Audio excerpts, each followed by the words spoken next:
The Ministry of Finance and the Public Service presents Let's Talk Finance, a feature exploring the various elements of the economic program. Welcome again to Let's Talk Finance here on Nationwide 90 FM. My name is George Davis. I have a familiar guest with me. In truth, she should be my co-host. Melanie Williams, you're here so often. That's such a pleasure to be here again. Thank you. Yes, there you go. Melanie is National Financial Inclusion Coordinator out of the Bank of Jamaica. Today, we are here to talk about the issue of empowering Jamaicans financially. And I wanted to take your time over explaining, Melanie, the importance of financial literacy as a method of empowering Jamaicans financially. Thank you, George, for that question, and thank you for having us back again. And I'll take you up on that offer to be co-host. Of course. Anytime you're ready. Pro bono, yes? Yes. But in terms of the work we do on financial literacy to empower Jamaicans, we have found, and this is work that really began in earnest with the Financial Services Commission in 2012, in conjunction with the OECD, that among the Jamaican population, there happens to be a lack of financial knowledge, capabilities in terms of being able to appropriately plan for their future by using the right products when needed to empower themselves, to accumulate wealth, if you will. And that was also driven by basic findings we found in a survey done in 2012 by the FSC. For example, persons didn't understand the time value of money. And what does that mean? They didn't understand how their money could grow if they were to save it, or the impact of interest on investment earnings, on savings. They didn't understand that.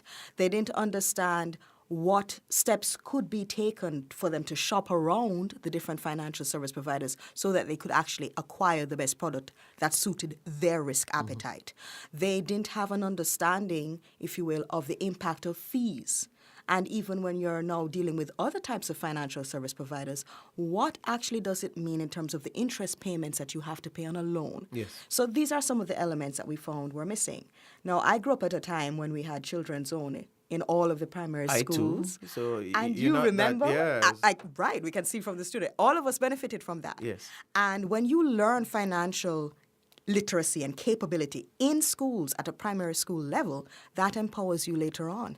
In fact, I had the benefit of a great story coming from the Permanent Secretary of the Ministry of Education. I'm going to kind of, rat a little on the PS, Please do. Bernard. Please. But he, Yes. shared with us that he realized the importance of being business-minded while in primary school. And these are the elements we want our young people to start developing. Yeah. So to empower Jamaicans, we have to empower them from the time that they're children and the youth. And this ties back into the youth policy. And my colleague, Olivia McFarlane, head of the L.E.G.S Secretariat, will speak more to that. Yeah. But you cannot become empowered as a Jamaican citizen if you don't have the tools that you need in a captive forum, such as a classroom. And for those children and youth that are outside of the formal educational system, if you will, we need to be able to give them access to that information through the Women's Center, through Kiwanis clubs, through the work done by Rotaract and many other service organizations, and even in the church. It's very important to empower the church. So we're looking to partner, because the most powerful elements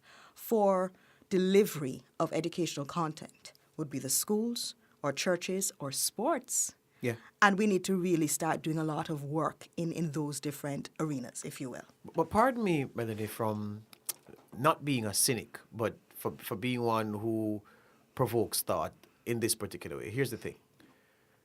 I often hear people say, I am giving you information, therefore I am empowering you.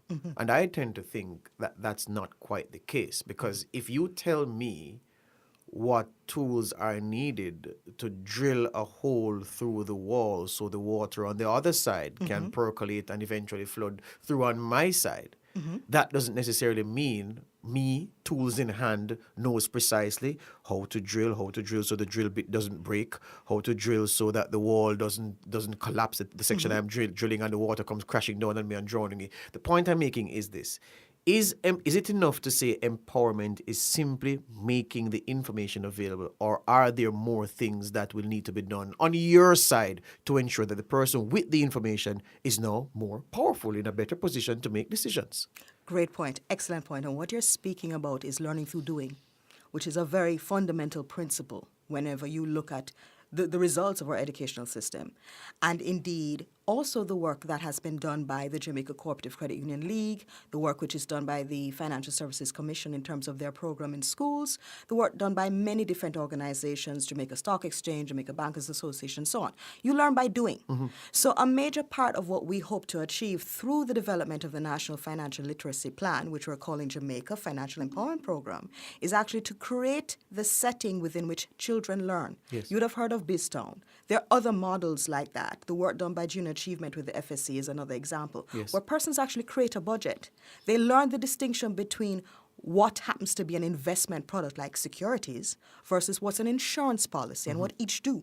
And they learn how to develop their own public service announcements to empower their peers. Because this is another important point that I'm hearing you say in the question you've asked me. Yes. We cannot presume to simply package information in the way that we understand language and we understand a product for the target group of this financial literacy plan, which is the youth, which really we're looking at around ages 8 up to 19, if you will. Yes. We can't package it effectively unless we let the youth lead us, such as through the youth ambassadors, in creating the content that makes the most sense to them through a medium that they most respond to. So this is going to require us to use technology, games, so people actually engage in the real life activity. Yes. In a cyber setting, for example. Yes. So how to save? How do you plan? How do you create a budget? How do you have long-term goals? How do you see the impact, the difference between having your savings in a bank account accumulating interest for 7 years versus spending that within 2? The purchasing power. How do you now begin to understand this is relevant for when I'm planning for my college education, buying a home or buying land or setting up a business? They need to learn by doing. It needs to be tactile. Yes. Something that they can really touch. And without that, we're not going to have it. The point that you made about learning through a wall, Yes. I would ideally like us to set up financial education hubs in which we actually tie this to a lot of persons who are not doing the typical academic type of learning. Because many of our businessmen are persons who are successful at understanding the needs of the customers, and they fill that need. And they don't have to necessarily be just what we call, quote unquote, book smart. Yeah. The accumulation of degrees does not mean that you are necessarily financially literate. Far from it. Yes. So we need to actually tailor it to a wider cross-section. Excellent. Explain now the process of developing the National Literacy Action Plan and the attendant emphasis on the youth. Thank you, George, for that question. So the whole development of the National Financial Literacy Action Plan and the interim strategy was facilitated by the Inter-American Development Bank and by the Ministry of Education, Youth and Information in conjunction with Bank of Jamaica. In keeping with the National Financial Inclusion Strategy, it was a deliverable under that strategy to develop a National Financial Literacy Action Plan. And work began actually in 2016, in October 2016. We developed the terms of reference for a subgroup under the Consumer Protection Financial Capability Working Group. And the key takeaway is that we had the participation of private sector and public sector entities in it. We had Bank of Jamaica, we had FSC, we had the Jamaica Stock Exchange. We also benefited from dialogue with the Jamaica Cooperative Credit Union League, as well as Jamaica Bankers Association, and we had the involvement of the Ministry of Finance and the Ministry of Industry, Agriculture, Commerce and Fisheries, as well as the Development Bank of Jamaica, all being spearheaded and led by Dr. Tamika Benjamin from the Ministry of Education, Youth and Information. Throughout the process, there was a mapping of the existing educational initiatives that are being done in public sector and private sector, and then there was the identification of a natural home for the ongoing leadership of the implementation of the strategy, which is the Financial Literacy Action Plan I'm talking about. Yes. And the natural home was, of course, in the Ministry of Education, Youth and Information. And in fact, my colleague, Olivia McFarlane, will speak to the L.E.G.S Secretariat because there already was a situation of having boots on the ground, so to speak, in terms of persons who are already engaging with the youth. We identify that among the youth, there are barriers to their engaging with the formal financial sector. There's distrust over the existing financial institutions. Their parents may have had bad experiences. The method of delivering content to them that we referred to previously was too academic, too book-oriented and not Yes. practical enough. And so we are changing the model, changing the method of delivery of that. And where we were is we went through the process from October 2016 until May 2018, when the final National Financial Literacy Action Plan was signed off on by the Permanent Secretary of the Ministry of Education, Youth and Information. And we really want to express our thanks to that ministry and to the participation of Minister Green, as well as the participation of the Permanent Secretary and, of course, Senator Reid, because without their help and leadership, we would not have gotten this far. Bank of Jamaica remains committed to the process. We built on the work done by the FSC, by the Ministry of Finance, by the Consumer Affairs Commission, who have all engaged in robust financial literacy outreach, as well as the partners that we have in the private sector. And there are so many. I've named a few. Yes. You know, I hope I haven't forgotten any major names. You're talking I hope about so a coalition of about 16 Yeah. agencies, but it was really the most important part of the financial inclusion strategy. And we're now moving to actually having a baseline survey done and engaging in the process of implementation through an incremental process. And we are going to take guidance, as we had benefited from the JDF in this, because they were one of the partners we consulted with as well. So we're going to have one stream that targets youth in schools, as well as another that targets at-risk youth that are outside of the school system. Once we implement that, then we hope to have the knowledge and empowerment coming from the youth actually going up the chain. They will then empower their teachers, they will empower their parents and other community members. So the youth will be able to do train-the-trainer models that actually have the ongoing dissemination of financial literacy content. You know why I love to do Let's Talk Finance? Because it allows me to be part of a process that disseminates information about what is happening within the government, so that the man listening who always asks the question, oh, so what the BOJ do for me? Yeah, regular people, you know, everyday Mr. and Mrs. or Miss and Mr.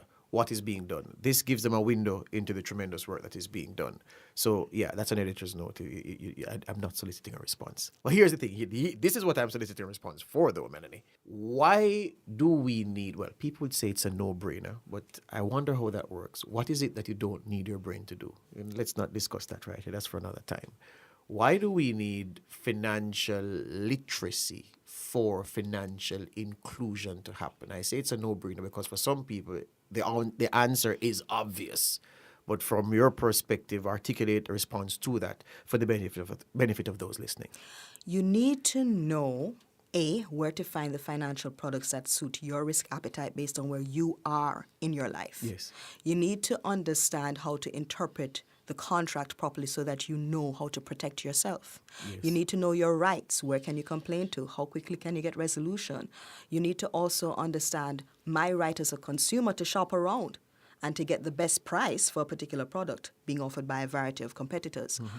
Financial literacy also allows for the enabling environment to be created where the competitors, this now financial institutions, have to compete to drive down the price to a price point that is affordable. We can't accumulate wealth. We can't build sustainable wealth unless it's inclusive. It cannot be inclusive if we don't all have access to the same information. Yes. That's what you talk about when you say price discovery. That's what you talk about when you talk about transparency in the markets. If we keep the information captured for a select few, the opportunities presented to the rest of us to rise out of poverty and to empower ourselves will be reduced. And you know where we're coming from. Yes. 400 plus years of that. Yes. And everybody came off a ship of some type. Yes. We need to eventually get to a point where we have more equitable distribution of the wealth in the country, because there are opportunities to make wealth, opportunities to have new business models, but we all have to teach our youth so that they equally can be empowered, and then they can use their talents to actualize that. Excellent. Well, Melanie, that has been comprehensive as usual. Always a special time to have you in studio, sharing your knowledge and passing on information. And I'm saying all of this and being so nice about it because I hope you come again. Thank you, Jordan. Thank you for having me. Really appreciate it. Thank you so much. Excellent. Melanie Williams, National Financial Inclusion Coordinator at the Bank of Jamaica. That was Let's Talk Finance. That was Let's Talk Finance, brought to you by the Ministry of Finance and the Public Service.